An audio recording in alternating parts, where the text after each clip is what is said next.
Well, hey there, happy innovators. How are y'all doing, huh? Are you enjoying your summer? Is it going by too fast? I kind of feel like mine is, but that's okay. I don't mind. Oh, yeah, okay.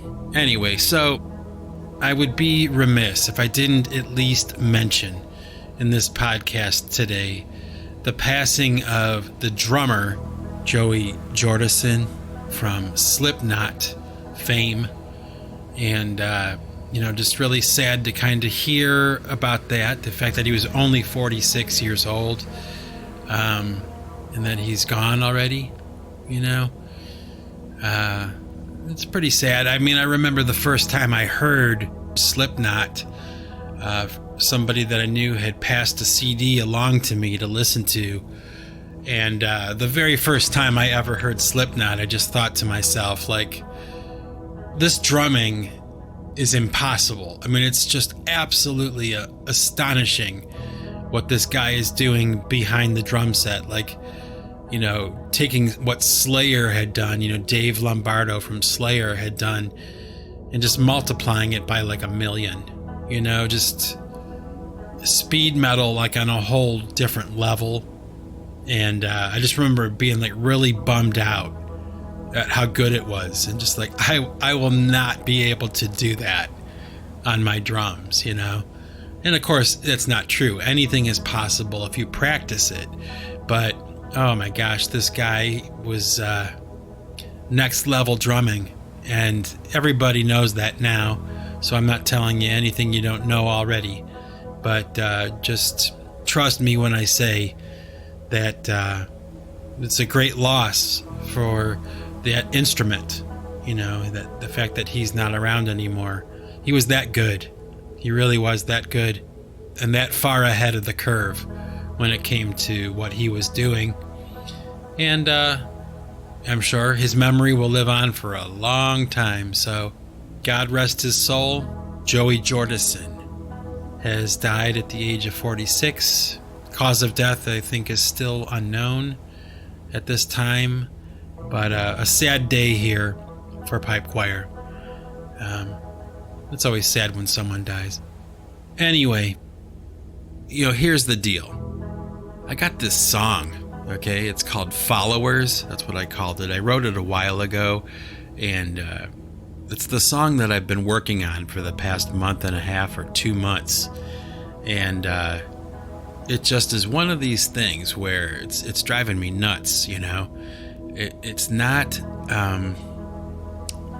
coming together as quickly as I wanted it to, and therefore, it's taking me forever to release the next song. And right now, I'm on that threshold of kind of like, okay, do I just not release that song and go with the next song that was in the sequence of songs on this album, The Wrench and the Rubicon? But I do put a lot of thought and, effort into coming up with the right track list for my records, like what song I want next and like what I want it to be saying, So this song Followers is the right song in the sequence. It's the one that's supposed to come next. But I have just been trying every single idea that I could think of, to kind of like build this song up. I kind of took the original version of the song and I stripped it down to the bare bones tracks that I really wanted to keep. And then, through time and just, day by day, just like add new things. And, that's kind of like how my process is, actually. I guess I had never really talked about that, but it's what I do. It's how I do this. Like I mean, not like anyone really cares, but I guess I can just explain it anyway. Like I'll have an idea of a song, what I want to work on, and like I'll wake up in the morning and I'll just play a bunch of ideas like into the song, and like just whatever comes to mind, and then I'll go back later and I'll like edit a little bit, kind of move things around, listen to it again, clean up the tracks, get rid of all the artifacts and all that kind of stuff on the WAV files. And then at nighttime, I'll, listen to what I did during the day. And usually that's when I kind of know what's going to work and what isn't. And with this song Followers, it's just been day in and day out. Now, granted, there's been a lot of interruptions, because, truthfully, my wife and I have actually been doing a lot of traveling over the past month and a half, just doing a lot of different things. But I'll get to that in a minute. My point is that, I'm waiting for this song to like pop. I'm waiting for that moment when I add the right thing and I go, there it is. That's what I was waiting for. Like that sound or that guitar line or that keyboard line or, something like that. And it's just not happening. So, like I said, I'm at that point where it's like, do I just move on, and just forego having Followers be the next track on the album, or do I take the time and just get it right, And I don't know if you remember when I did that song, The Ocean of Regret. It took me like 2 or 3 months to get that song together, like to a finished state, ready for release, and it was worth it. When I listen to it now, I'm glad I took the time. So I guess I'm answering my own question, right?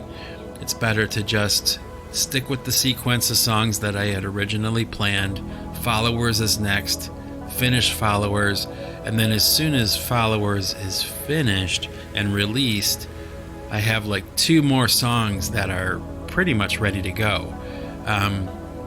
So right now, the only, clog in the pipe is Followers. But, like I said, I just really feel like that's the song that should be next. So there you go. Anyway, so what have you been doing this summer, huh? What have you been doing? I've been doing a lot of, making music and all that kind of stuff, but I've also been doing a lot of traveling.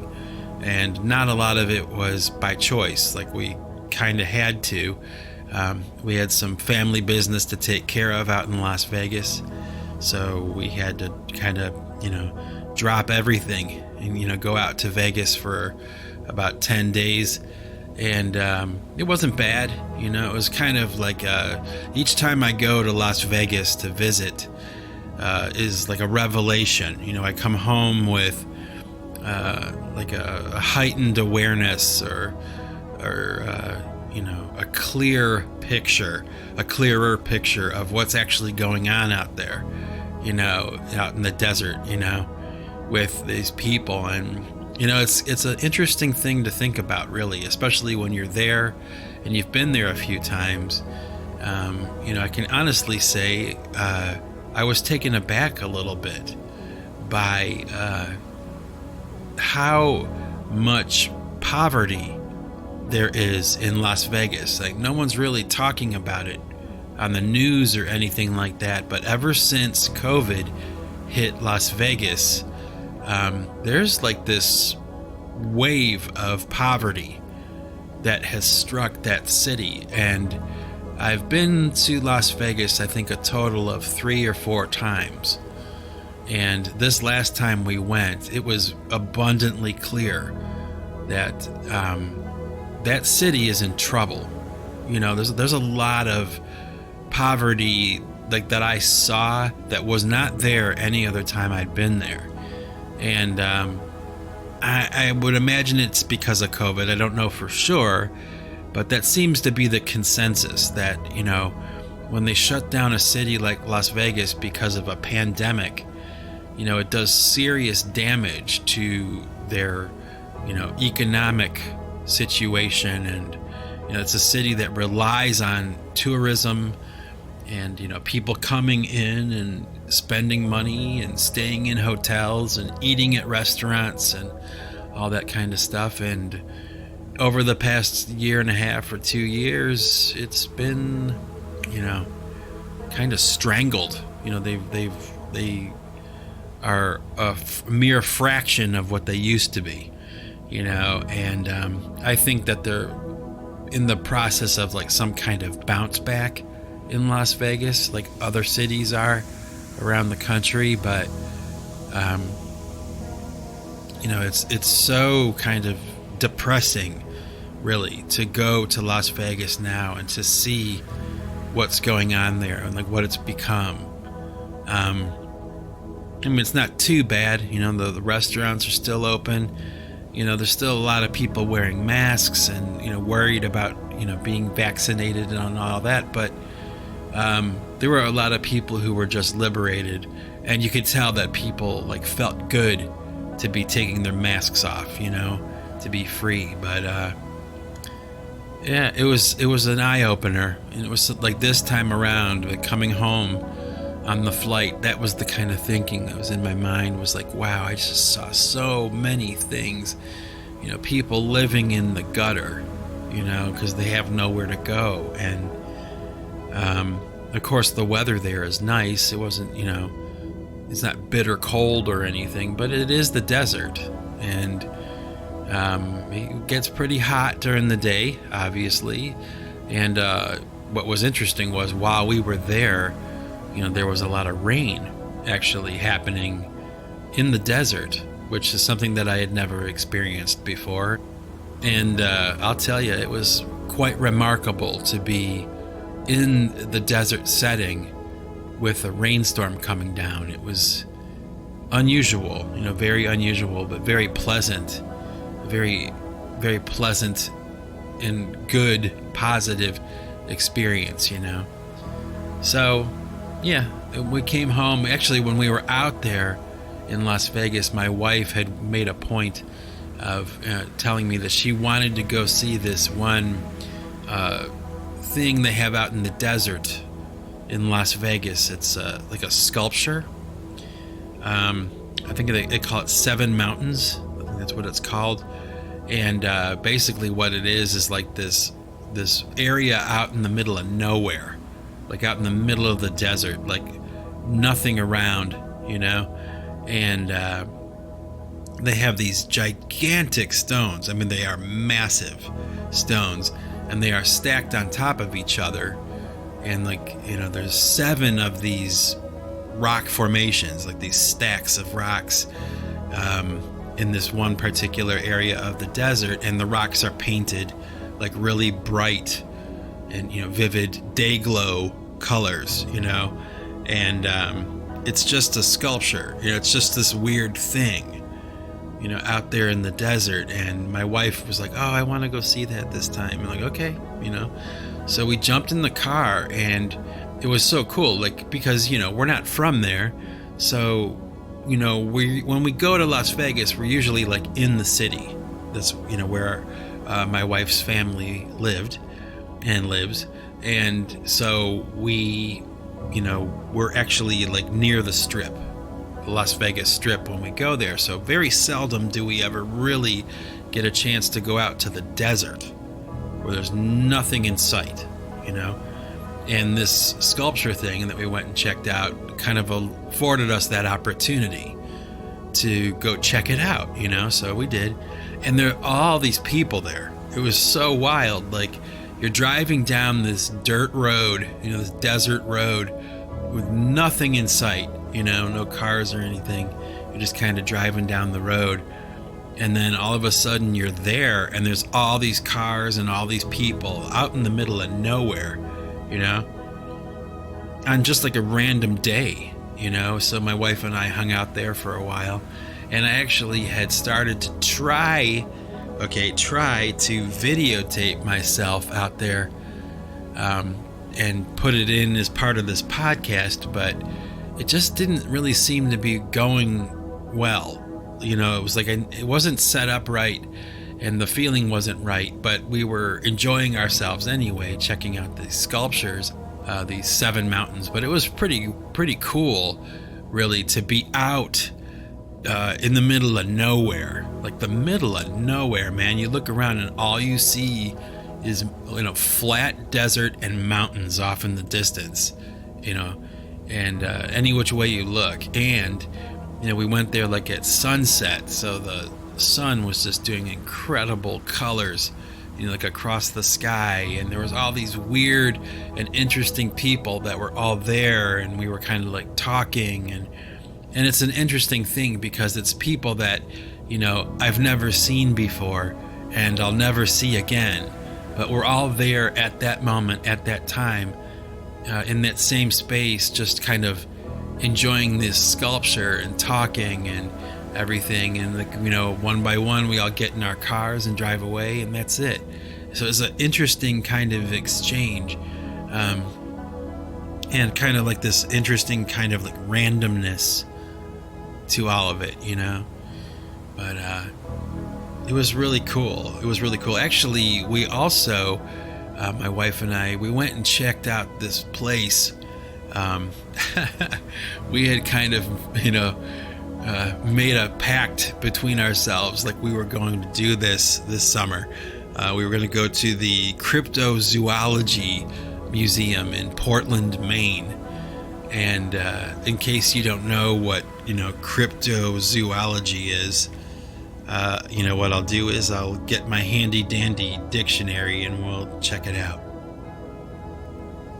Okay, so I got my handy dandy dictionary here, my new Oxford American Dictionary. Bump the microphone. Just kind of got my handy dandy book here. It's a thick book, a heavy book, and a reliable source of information for quite some time.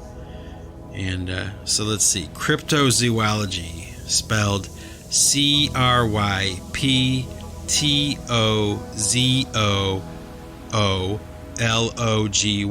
Cryptozoology.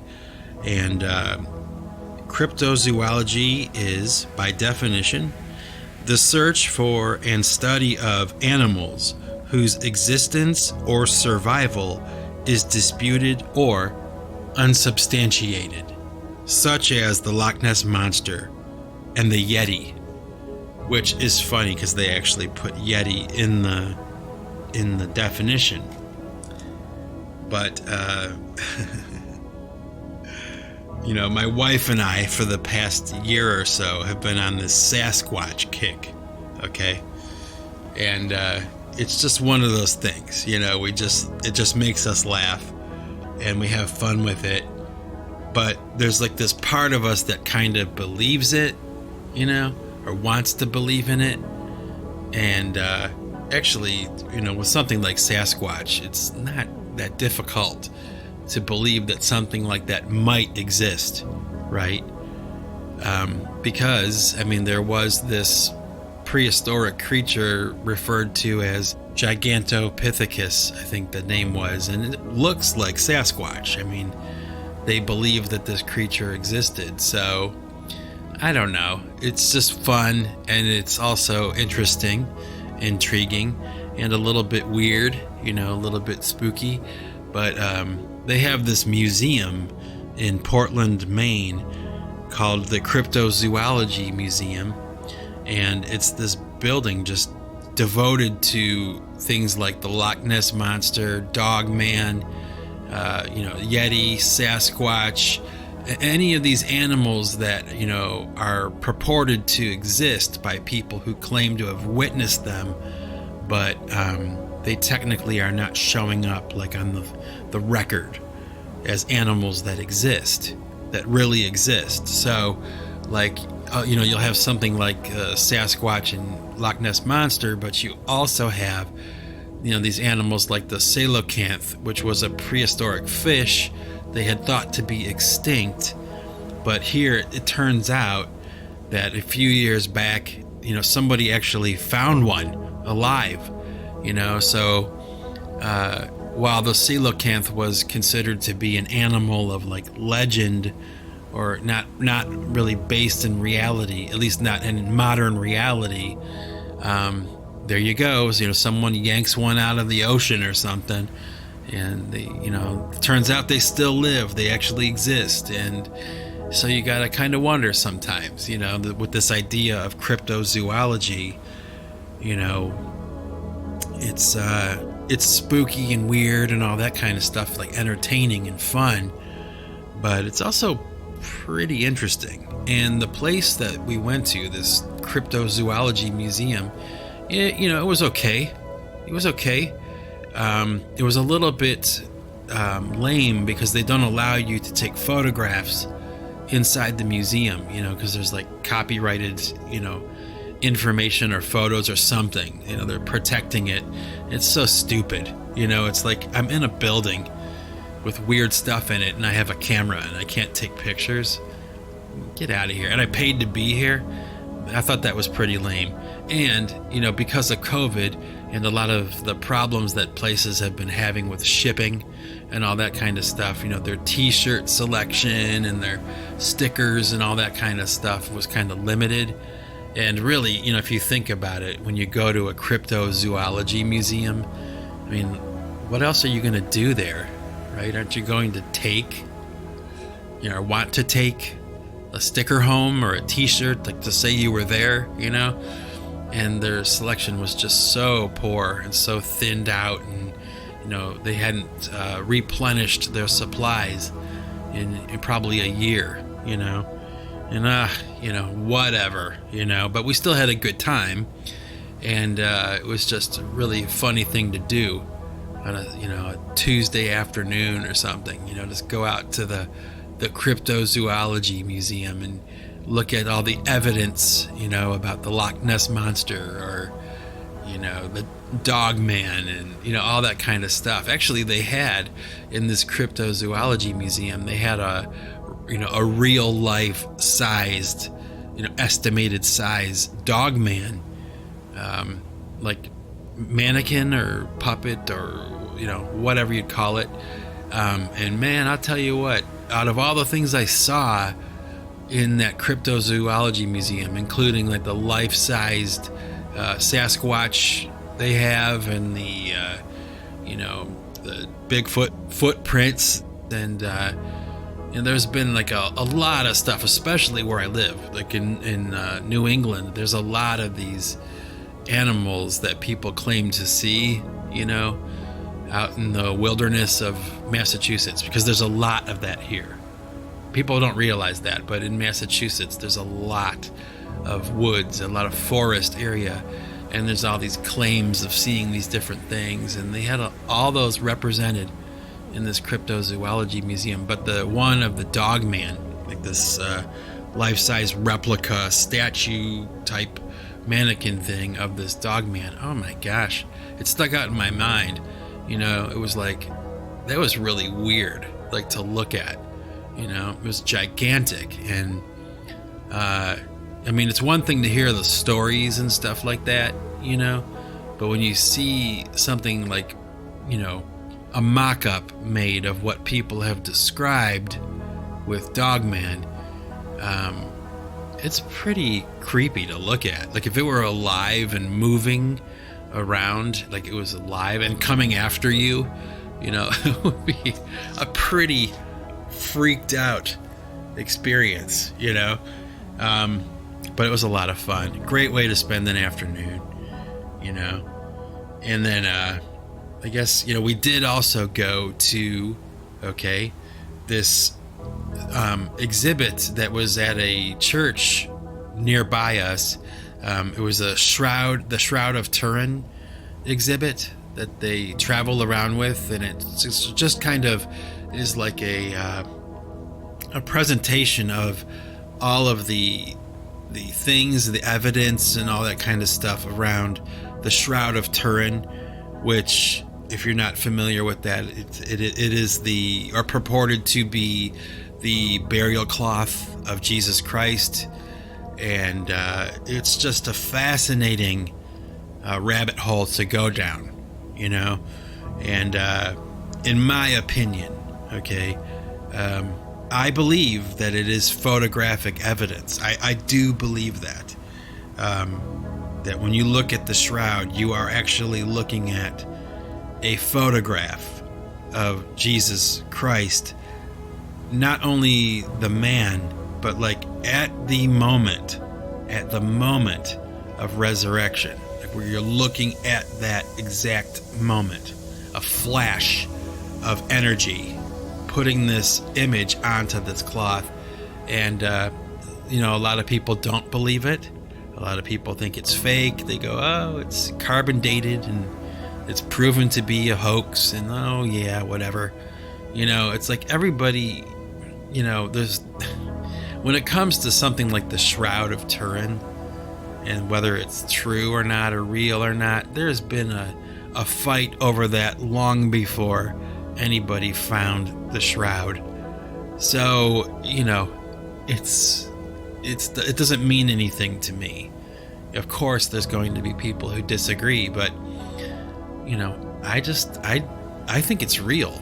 And I think it's fascinating to look at, because when you do look at it, the Shroud of Turin, the burial cloth of Jesus, when you're looking at it, it's pretty fascinating and pretty mind-blowing to consider what you might be looking at, and if you ever get the chance, I recommend you go down that rabbit hole, because it's pretty cool.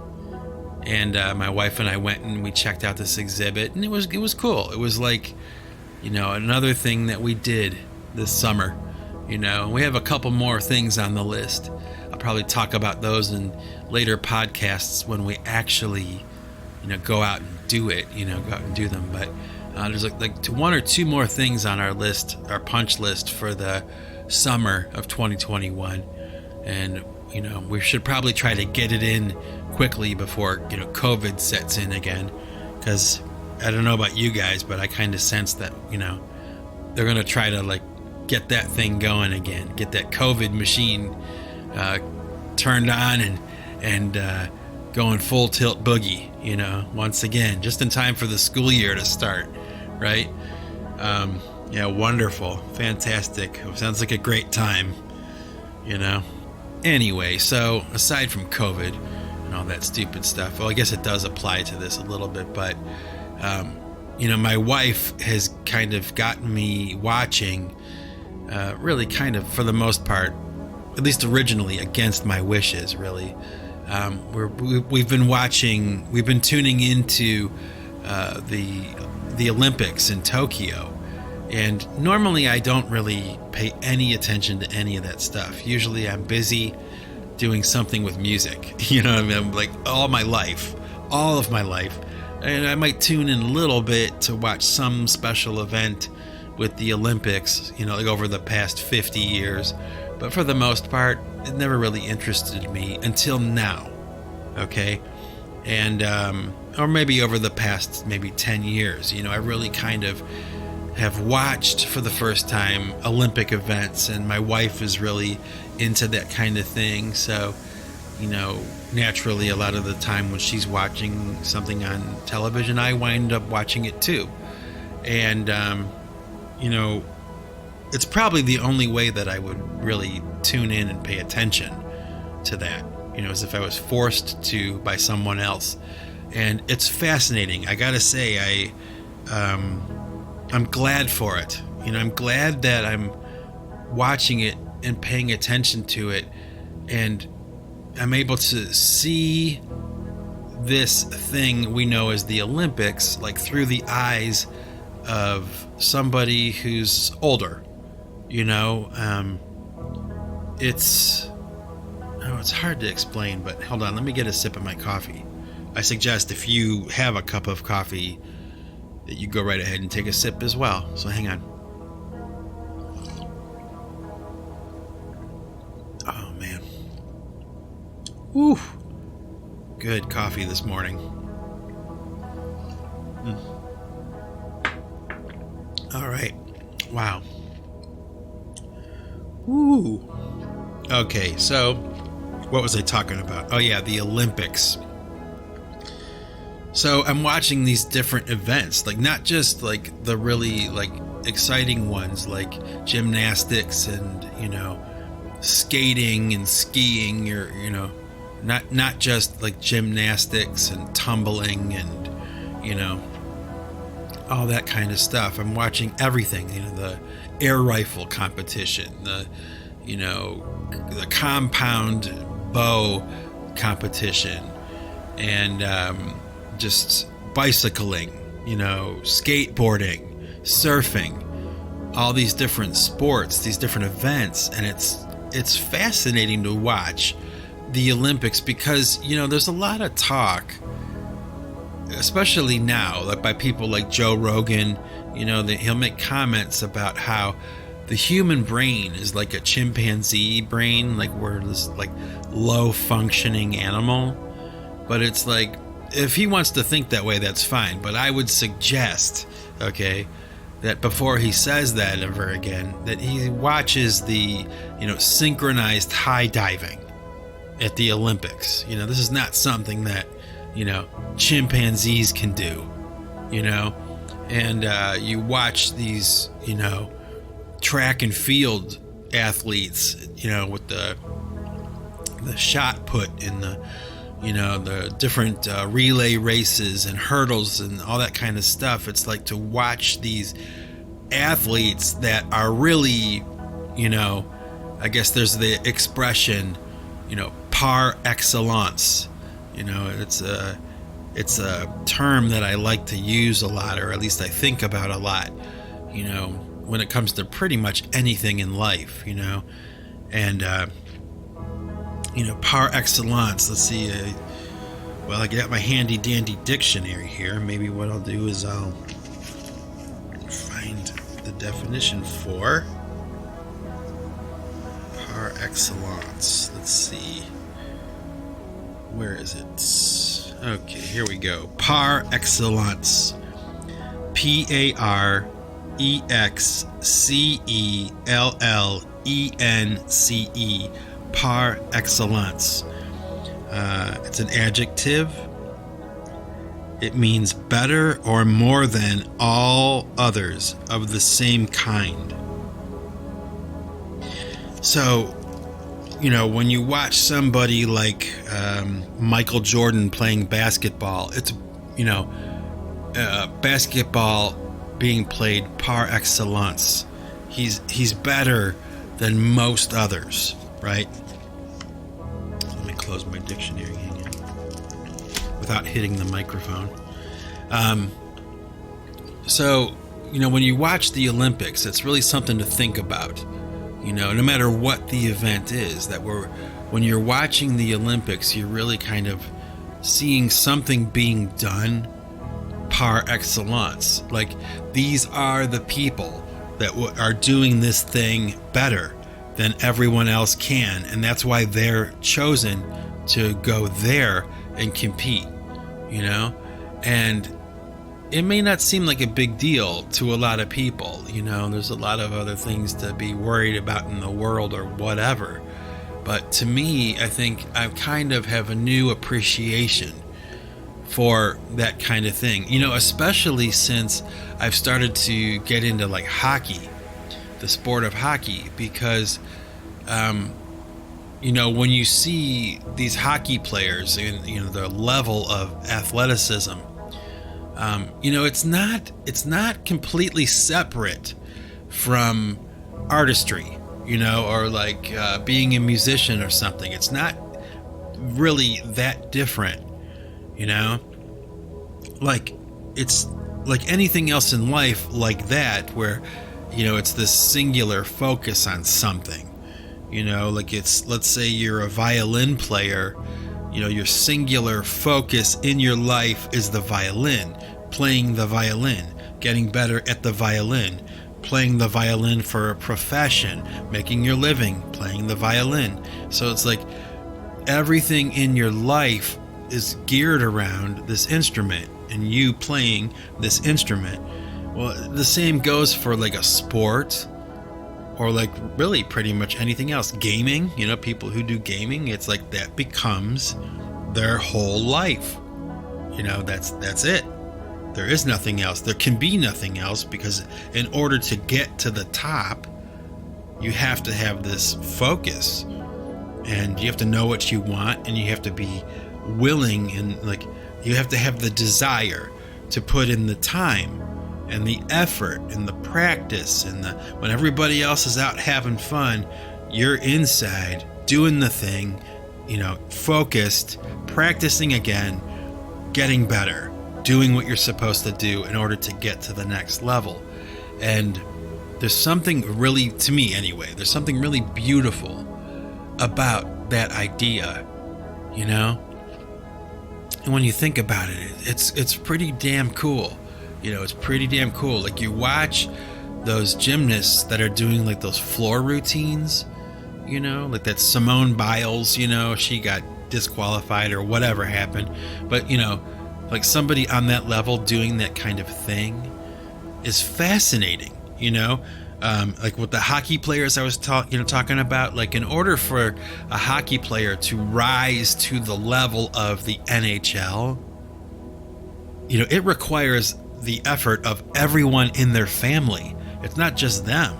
Like, they need the support of their parents and their brothers and sisters in order to compete, just in order to compete as a hockey player, and let alone make it your profession and do it for the rest of your life.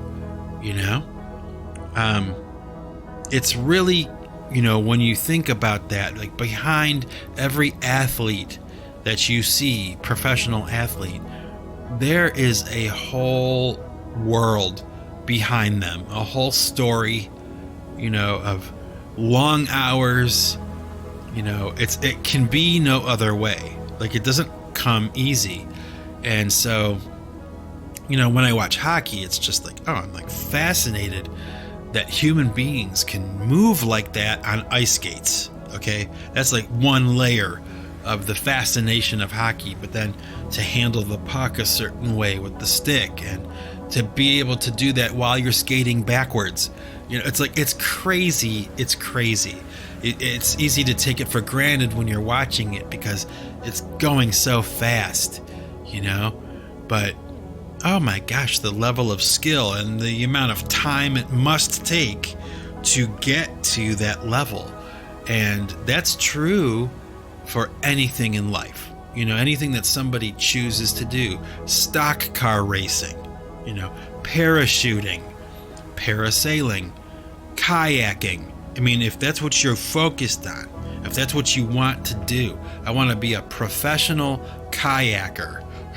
Is that what they're called? I guess that's what they're called. Like, I want to be an Olympic level kayak guy.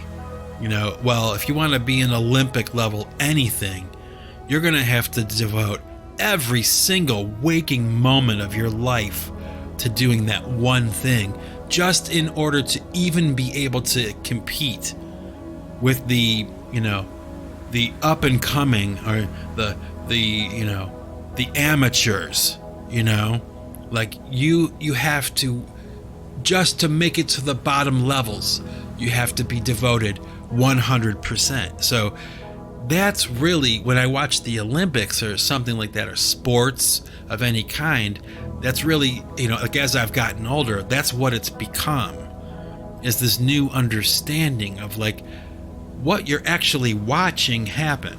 Like, when you're watching an Olympic bobsled team, do you have any idea how much time and energy and money and years have gone into that single thing you're watching?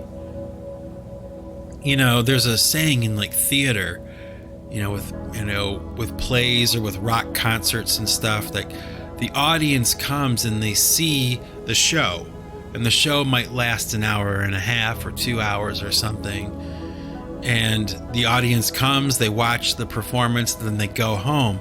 But what they don't see are the weeks and months and hour after hour, day after day of practice and rehearsal, all the time that goes into that performance. So yeah, the hour and a half, 2 hours is enjoyable and all that, but there's so much behind what you're seeing. It's probably something that we should kind of like take through life with us when it comes to anything. Like, when you see something being presented to you, no matter what it is, it could be anything, a painting, a sculpture, a song, a sporting event, a cooking show, anything like that, a news report.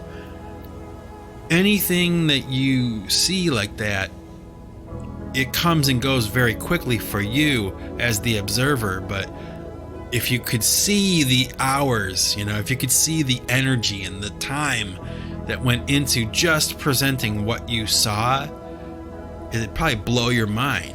It's cool to think about. And like I said, probably something that you can carry with you anywhere you go in life. Like, no matter what you look at, when you look at somebody, you kind of have to look at them a little bit longer, maybe, and really think about what you're seeing.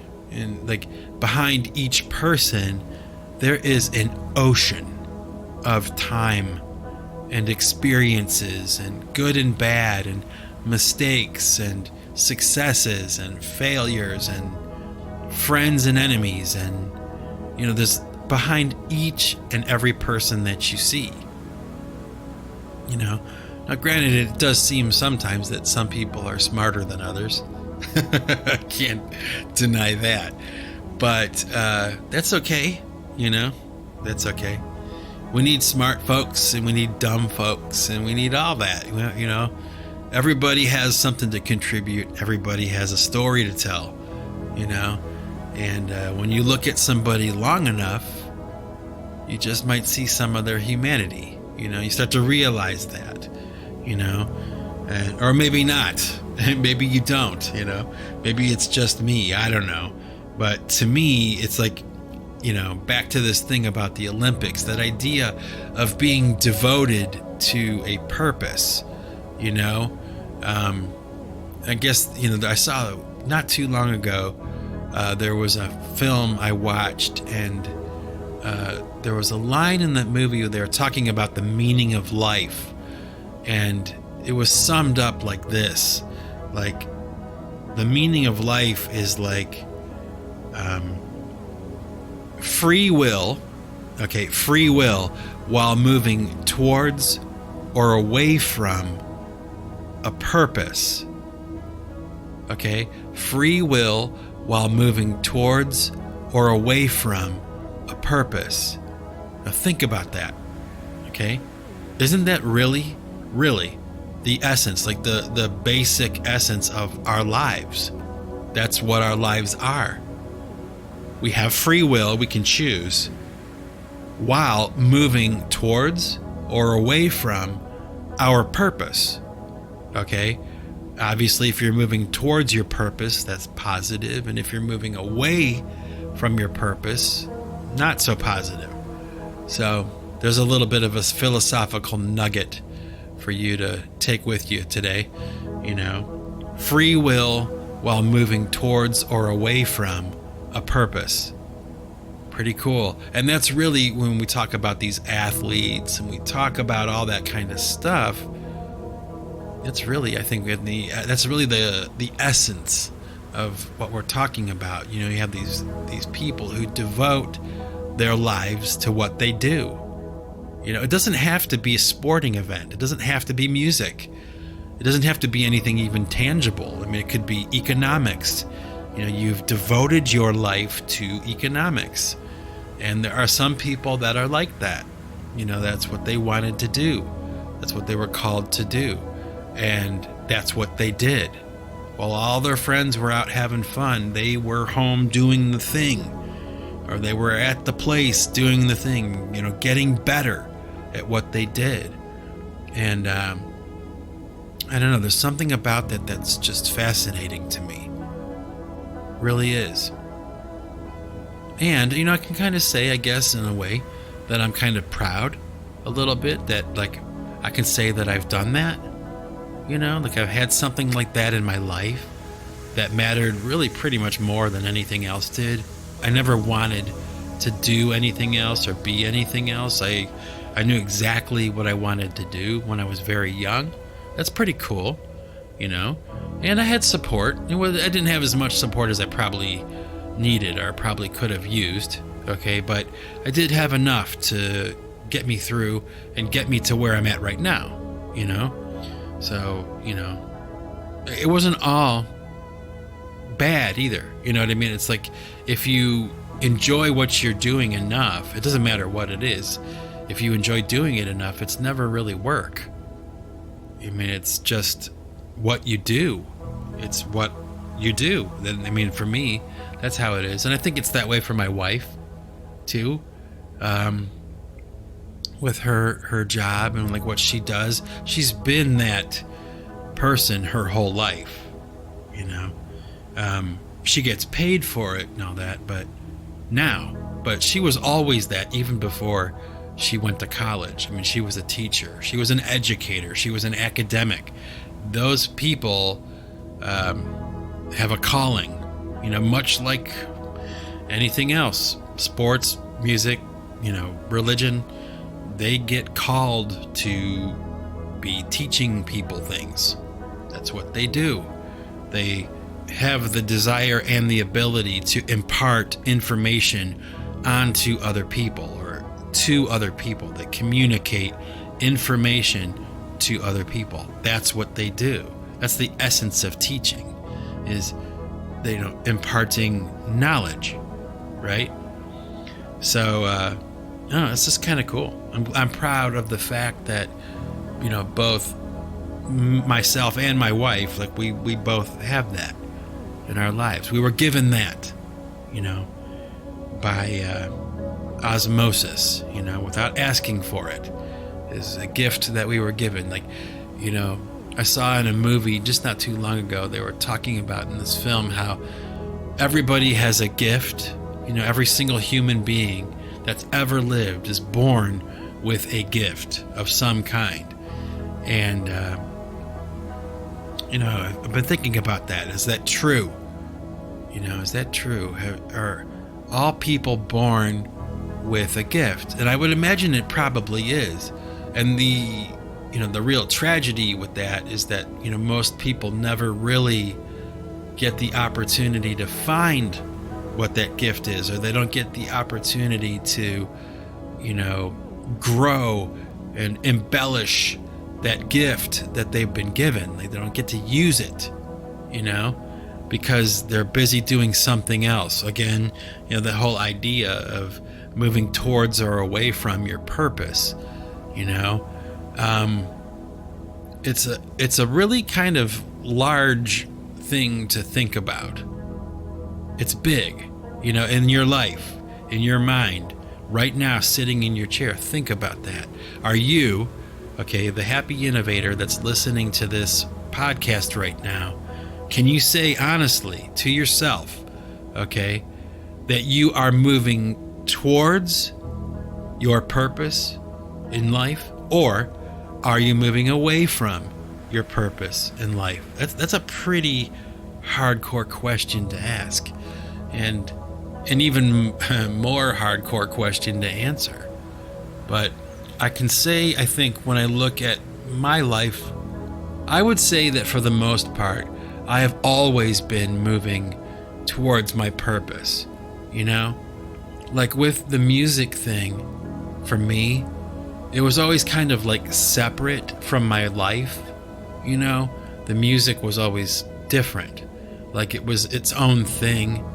And like what I might find enjoyable or whatever, what I might find acceptable in my life, I may not find it acceptable in the realm of my music.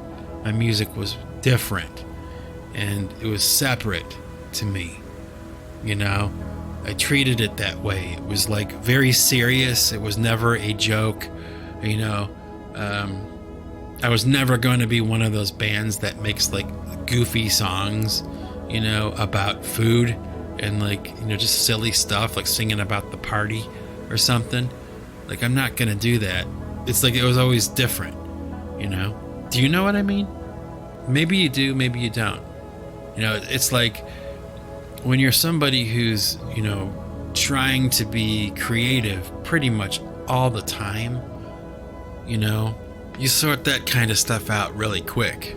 You know, like you know, when you are young, you know, and you start out, when you know what you want to do, and I can speak from experience because I was a little kid when the music bug bit me, you know, And it wasn't just the music thing. I think it was like the art thing, the idea of expression, you know, like you probably know what I'm talking about because you're probably very similar, you know, like you get inspired or you get moved by things you see and hear. You know, when you see that somebody has put effort and energy into communicating an idea to you, you know, it's exciting, you know, and the natural response is to do the same thing. You know, it's like we are a tribe of people, you know, on this planet, the people that, you know, they call creatives. And, you know, nowadays it's like this big deal to be creative and inspired and all that kind of stuff. And sometimes I hear that kind of talk and I just want to like start slapping people on the head, you know. It's like, oh, shut up about being creative and, oh, I'm so creative and inspired and you inspire me, you know, all that kind of stupid, you know. It's like, oh, don't talk about it, you know, don't say it, but here I go, you know. But it's true. It's a weird path, right? And you know, I hear so much about it now. It's like the coolest thing you could be is a creative person right now, you know, like on the internet, the zeitgeist, the things that people talk about and the things that are honored and praised.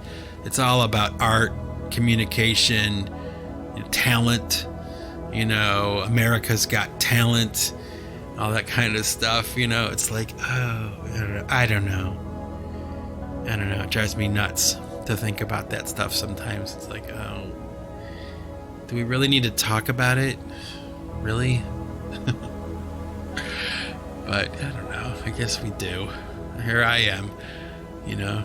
I'm a hypocrite, you know. Yeah, pretty much. That's how it goes, you know. That's the human condition, you know. Okay, so, you know, anyway, I have one more thing I want to talk about today.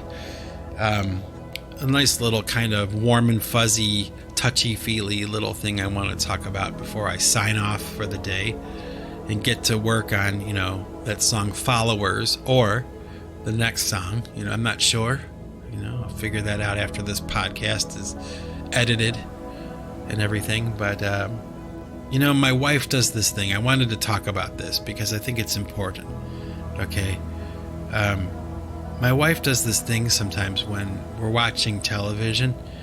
She'll walk past me, you know, to go to the kitchen or to go somewhere, and she'll stop where I'm at and she'll just start kissing my face, you know, for no reason and without any warning or anything. I'll just be sitting there watching television or laying down on the couch, kind of like sprawled out watching TV, and she'll come along and she'll just start kissing my face. And I don't mean on the lips, okay? I mean my face and my forehead, my temples, my eyes, my nose, my mouth, my chin, my cheeks, my jaw, my ears.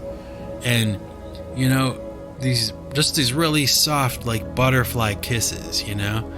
And I know this sounds funny to talk about. It sounds like, aw, you know, aw, how cute, you know. But I wanted to talk about it because I think there's something very, very powerful in that, you know. There's something about getting your face kissed. It's not sexual or romantic or anything like that. It's primal. There's something about that notion of that place on your body that's usually very personal. Like your face is not something that people are allowed to really touch very much. You know, it's not acceptable behavior to go around touching people's faces.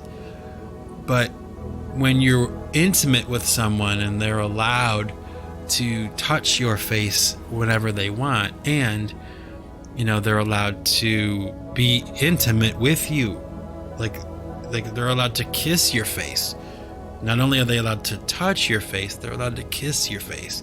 It's such a weird kind of thing that happens, at least for me, like in my brain. You know, I feel kind of like, you know, like I go kind of like numb. You know what I mean? Like I instantly relax. There's something about that idea of having your face kissed that just immediately disarms you. You know, you become like, you know, those cats, like those kittens, when you pick them up by the scruff of their neck, they go limp because that's how their mother carried them. So they like instinctively know to just relax. As soon as you grab a cat by the scruff of their neck and you pick them up, they immediately go into like kitten mode and they go limp and their head goes down because that's how their mother carried them, you know? Well, getting those face kisses is a lot like that, at least for me. And I just kind of wonder, is it like that for other people, you know? And do you even think about that, you know? Like when you're with somebody that you love, do you ever just do that? Do you ever just, like, for no reason, really, just grab them and kiss them? Kiss their face? You know? What a amazingly beautiful thing to do. You know? It's so simple, it's so basic, it's so arbitrary, at least it seems that way. But I swear to you, there's something that happens on a very primal level when we allow someone to kiss our face. You know, to get that intimate and that close to us as animals, as the human animal or whatever, as humans, you know, allowing somebody into your space like that, you know, it's not to be taken for granted. And it's also not to be talked about for hours and hours. But it's like, I'm going to sign off now, but I want you to think about that. That idea of the people around you, you know, the people that you love, you know. Maybe your children, you know. Do you ever just, for no reason, do you ever just grab them and just start kissing their face? Because you just love them so much. And I guess that's the feeling I get, like when my wife does that. Like she does it all the time, you know, like it's just something that when we're watching television and I hear her getting up, I know that I'm about to get this love attack from my wife, you know, and that's really what it's like. It sounds so corny to talk about it out loud, but I don't know. I think it's important, you know. There's something there. It makes me feel loved, you know? And that's kind of a beautiful thing, you know? Feeling loved is a beautiful thing. And it's not to be taken for granted. Because let me tell you, there's a lot of lonely people out there in the world, you know? And, oh boy. You know, when we went to Las Vegas, I saw a whole lot of people who really are kind of hanging by a thread, you know. And here I am, you know, laying on my couch getting my face kissed by a beautiful woman who loves me, you know. So I guess the moral of the story here, the message for today is try to observe and be par excellence, right? But also, don't forget the face kisses, you know? If you got somebody around you that you love, right now, just for no reason, just go over to them and just start kissing their face, you know? It's pretty amazing feeling. Long live the face kiss. And with that, my happy innovators, I'm going to sign off right now for the 99th Singularity podcast. And, you know, coming up soon is the 100 episode, the 100th episode of the Singularity podcast. And I promise you, I'll have something, at least something interesting for you that's a little bit different from what I usually do. Okay? And wish me luck on this Followers song that I'm working on. And that decision will be made today, right after I get done doing this. So, peace out, everybody. And with that, this is Mike Bostwick from Pipe Choir Records signing off. And remember, folks, if you want to keep what you've got to give it away. And don't forget those face kisses. Peace out, everybody. Take it easy.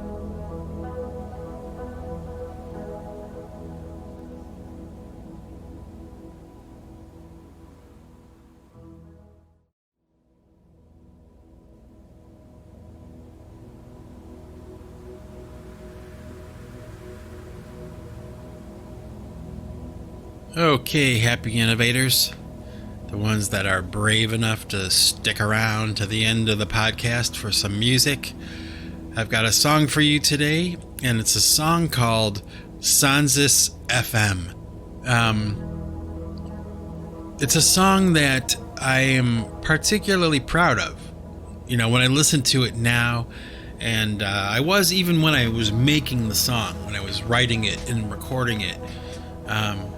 And it was done at a time when I was really starting to hit my stride.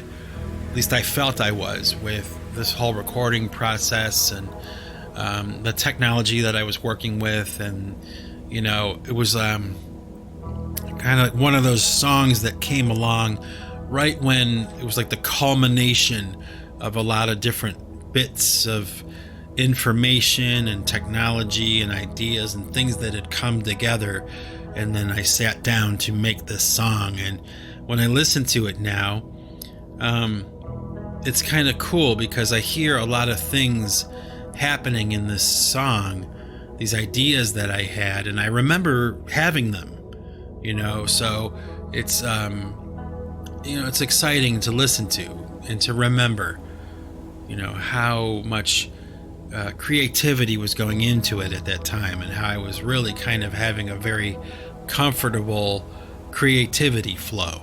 You know, it was just coming out, and when I hear it, it's apparent to me. And it's like a parade, the song. Like when I press play from the beginning of the song to the end, it's like a parade of these different ideas that I had, and I can hear them all being executed as the song plays, and to this day. So check it out. This is again Sansis FM.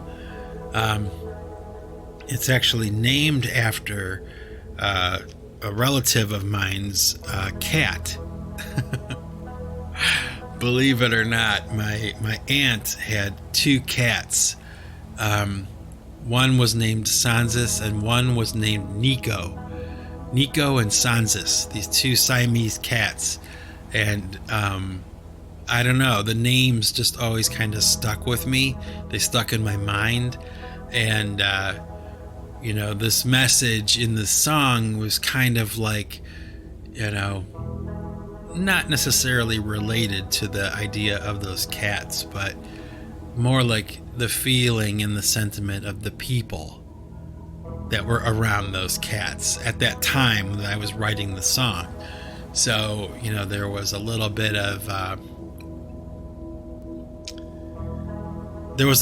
of petty animus at the time the song was being recorded. And so, therefore, I included in the title as a clue, okay, the name of this cat, And it's funny how that kind of thing works, but I don't know. Basically, it just boils down to I liked using those names, Nico and Sansis. Actually, I do have a song called Nico FM. So there was Sansis FM by Pipe Choir, and there was also Nico FM by Pipe Choir. And the Nico FM didn't come out so good.